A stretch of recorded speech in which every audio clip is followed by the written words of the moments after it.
Wish you Merry Christmas. Wish you Merry Christmas and Happy New Year. Welcome friends. Welcome to Shormishta Cooks.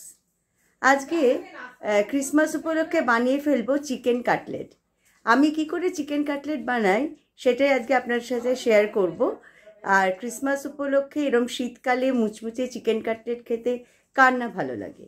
তাই জন্য আর বেশি দেরি না করে আমি চলে আসছি রান্নাঘরে, বানিয়ে ফেলছি চিকেন কাটলেট। নতুন বন্ধুরা যারা এই চ্যানেল আজকে দেখছেন অবশ্যই সাবস্ক্রাইব করবেন, পাশে থাকা বেল আইকনটা প্রেস করবেন যাতে আমার রান্নার নোটিফিকেশনগুলো আপনাদের কাছে খুব জলদি পৌঁছে যায়। আর পুরনো বন্ধুরা আমার সঙ্গে আছেন, পাশে আছেন, সাপোর্ট করছেন, ঠিক সেইভাবেই ভালোবাসবেন, সাপোর্ট করবেন, অনেক অনেক করে লাইক করবেন, কমেন্ট করবেন। Thank you so much. রান্নাঘরে চলে এসেছি চিকেন কাটলেট বানাতে। এখানে চিকেন কিমা আছে 500 গ্রাম। আমি একটু বেশি করেই বানাবো, সেই জন্য নিয়েছি 500 গ্রাম। আর আপনারা আপনাদের প্রয়োজন অনুযায়ী নেবেন। আর এটা হলো আলু সেদ্ধ করে নিয়েছি। এখানে 4টে মিডিয়াম সাইজের আলু আছে, সেটাকে সেদ্ধ করে নিয়েছি। বয়েল করে নিয়ে এটাকে স্ম্যাশ করে দিতে হবে হাত দিয়ে।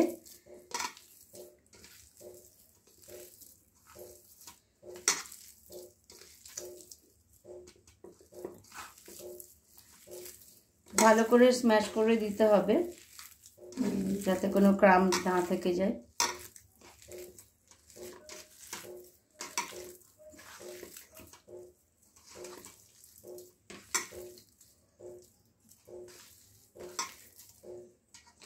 এবার এই চিকেন কিমার মধ্যে আলুটা দিয়ে দেব।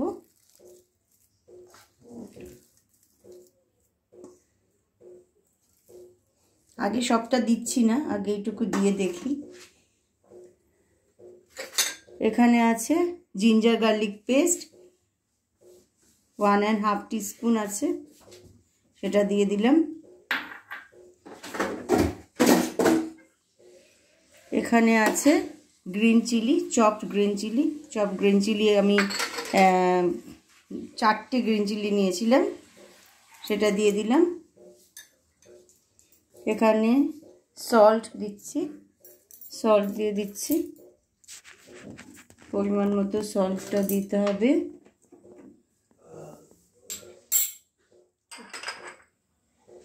এখানে আছে কিউমিন সিড মানে জিরের গুঁড়ো 1.5 টিস্পুন, জিরের গুঁড়ো 1.5 টিস্পুন, ধনের গুঁড়ো।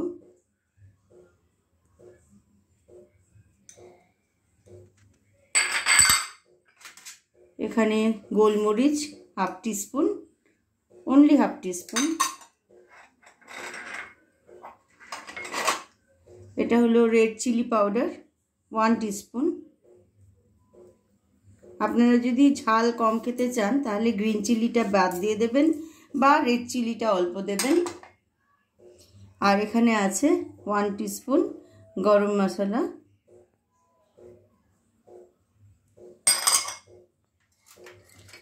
আর এখানে আছে চপড অনিয়ন। আমি এখানে 3টে মিডিয়াম সাইজের অনিয়ন নিয়েছি, একটা অনিয়ন একটু ছোট ছিল, যাই হোক, আর কিছুটা আমি পরে গার্নিশিংয়ের জন্য রেখে দিচ্ছি।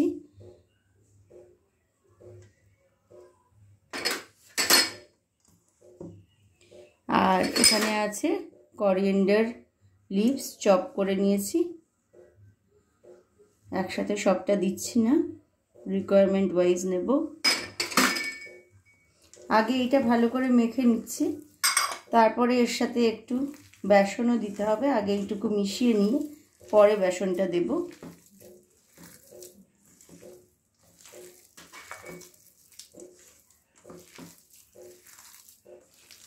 ভালো করে আলু আর কিমা আর যা যা ইনগ্রেডিয়েন্টস দিলাম সব যাতে ভালো করে বাইন্ড হয় একসাথে, সেই জন্য ভালো করে এটাকে মিশিয়ে নিতে হবে।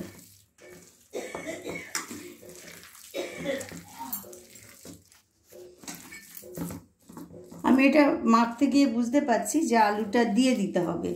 আলুটা রেখে লাভ নেই, বাইন্ডিং করতে গেলে সেই মতো যখন মাখবেন এটা তখন বুঝে নিতে হবে যে বাইন্ডিংয়ের জন্য কতটা লাগছে।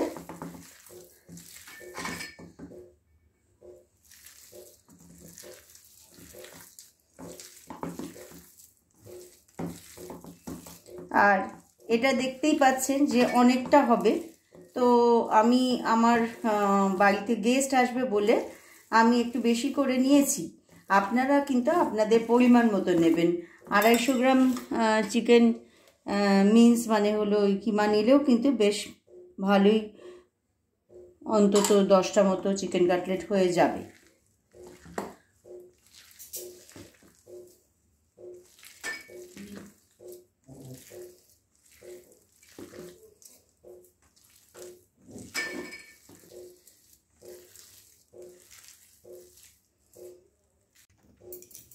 সব ইনগ্রেডিয়েন্টসগুলো ভালোভাবে মেখে নিয়েছি, আর ব্যাটারটাও কিন্তু রেডি হয়ে গেছে, এই রকমের কনসিস্টেন্সি হয়েছে।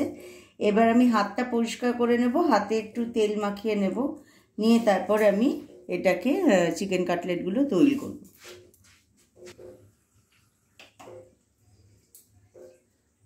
হাতে তেল মাখিয়ে নিয়েছি, এবার এইগুলো পরিমাণ মতো নিয়ে আমি কাটলেটটা তৈরি করে নেব।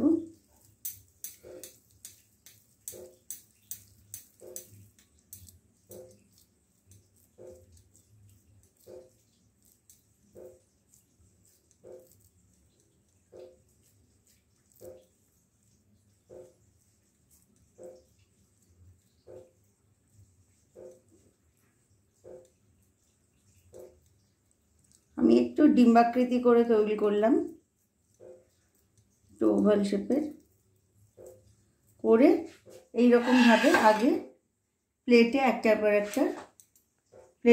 পর একটা সাজিয়ে রাখবো, তারপরে ভাজার পালা আসবে।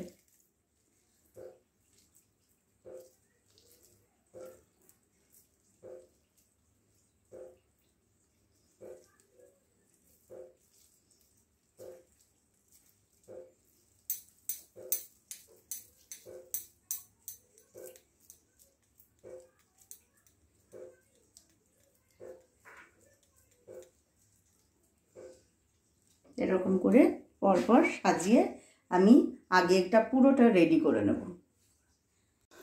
আমি এখানে ব্রেড ক্রাম্বে মাখিয়ে ডিমে মাখিয়ে আমি এগুলো রেডি করে নিয়েছি। কি করে করছি সেটা দেখাচ্ছি এবার। এই যে কাটলেটগুলো আমি তৈরি করেছিলাম, আর একটু হাত দিয়ে চেপে একটু শেপ করে নিয়ে প্রথমে ব্রেড ক্রাম্বের মধ্যে ব্রেড ক্রাম্ব নিয়ে নেবেন, পরিমাণ মতো ব্রেড ক্রাম্ব নিয়ে একটা বাটিতে আলাদা করে ব্রেড ক্রাম্বটা নেবেন, নিয়ে এরকমভাবে ভালো করে চেপে এবার আমি দুটো ডিম নিয়েছিলাম, ডিমের মধ্যে ডুবিয়ে নিলাম, আবার ডিম থেকে তুলে আবার ব্রেড ক্রাম্বে, মানে ব্রেড ক্রাম্বে টোটাল দুবার আমাকে দিতে হবে।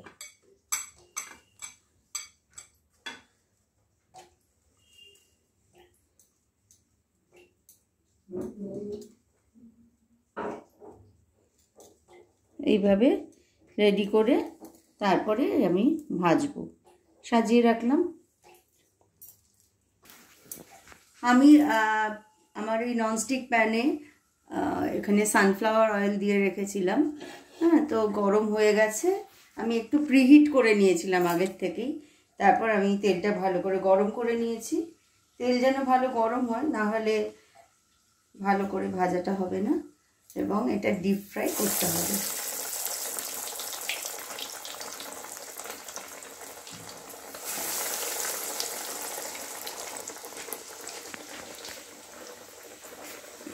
আমি একসাথে বেশি দিচ্ছি না, যাতে গায়ে গায়ে লেগে ভেঙে না যায়।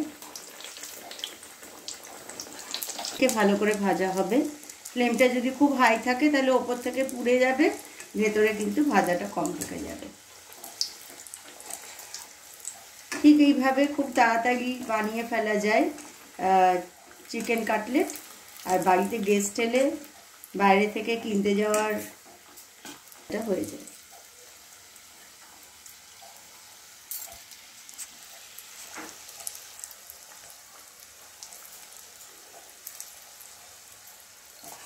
রংটা চেঞ্জ হয়ে এসেছে, তার মানে ভাজা হয়ে গেছে।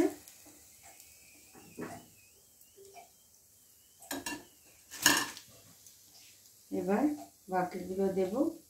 তেলটা যেহেতু গরম ছিল, তেলটা ভালো করে গরম হয়ে গেছে, হ্যাঁ, সেই জন্য ভাজতে বেশি সময় এখন লাগবে না।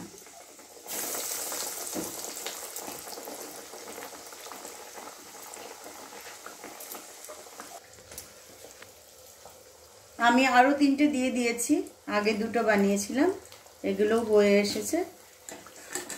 রাখছি।